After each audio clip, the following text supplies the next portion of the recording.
Aussitôt parti, aussitôt revenu. Adebayor est-il maudit? Point d'interrogation. C'est moi qui pose les questions.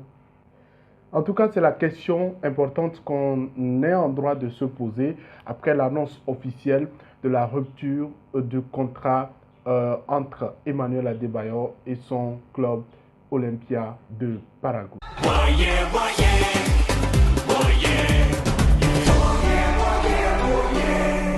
Salut à toi, bienvenue sur ma chaîne, moi c'est Jacques, ici on parle d'actualité et on analyse. Dans la précédente vidéo, on parlait des rumeurs de fin de contrat entre le club Olympia de Paraguay et l'international togolais Emmanuel Adebayor. Eh bien, c'est officiel. Fin de la Historia, Adebayor nous retourne. Alors, que dit le club pour pouvoir justifier cette décision? Le communiqué officiel, puisque c'est en espagnol, donc et que je comprends bien l'espagnol, voilà, je me fais donc l'honneur de vous le traduire. Sinon, si vous voulez, vous pouvez lire. Hein. Mais est-ce que vous allez comprendre? Quand les gens étaient en classe et on leur disait d'être toujours régulier et d'apprendre l'espagnol, ils ont refusé.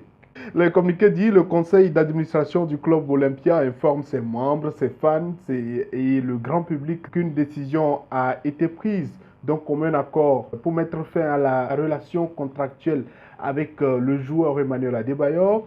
La situation pandémique due au virus Covid-19 place le joueur à risque pour la santé d'entamer son retour dans notre pays, c'est-à-dire le Paraguay, avec des multiples vols, des escales et mesures de quarantaine, en plus d'un coût logistique élevé et de la situation économique que traverse le pays auquel Olympia n'échappe pas, qui nous oblige à prendre la meilleure décision pour protéger le patrimoine de notre institution et garantir une relative stabilité économique pour affronter le reste de l'année et ainsi poursuivre notre chemin victorieux. Je m'arrête là.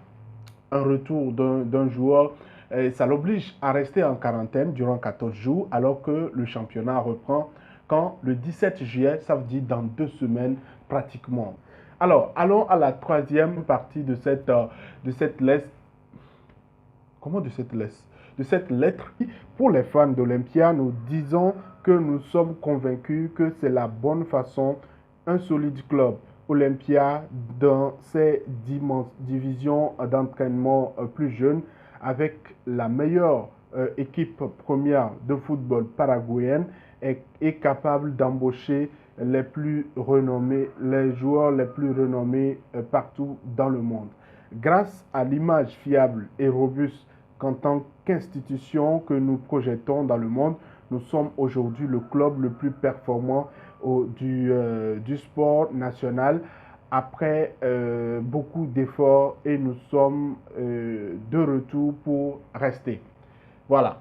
Pour moi, c'est la partie la plus importante parce qu'au-delà de tout, dans la vie, il faut positiver.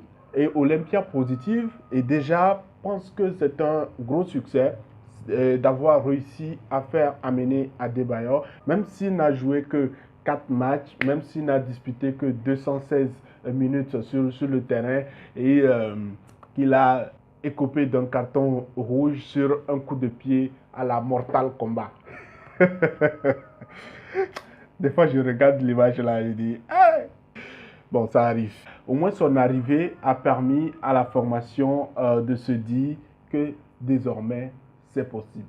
Désormais, Olympia peut rêver d'un Cristiano Ronaldo, des joueurs d'une renommée vraiment importante. Adebayor est-il maudit?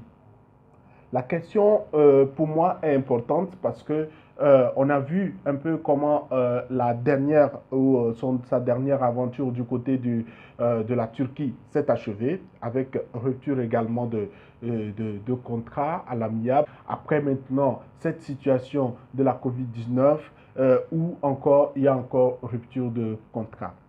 Pour quelqu'un qui a parcouru des grands clubs en Europe, on se demande si vraiment les bonnes décisions ont été prises. Pourquoi avait-il insisté à revenir alors que des médias paraguayens estimaient que son club n'était pas d'accord pour qu'il puisse effectuer un déplacement à risque comme ça? Pour moi, la leçon à retenir, je pense que cette situation, c'est le raisonnement du business. Surtout pour le club qui veut à tout prix garder son image, qui veut avoir des résultats immédiats, qui veut également protéger également ses finances. Et quand on est en face de ces situations, il vaut mieux tempérer, analyser beaucoup ces situations. Peut-être que s'il n'était pas revenu à Lomé, ça n'allait pas être là. Au même moment, je le dis encore, à sa place, je suis sûr que j'aurais fait la même chose. La grosse préoccupation maintenant, c'est l'après-Paraguay.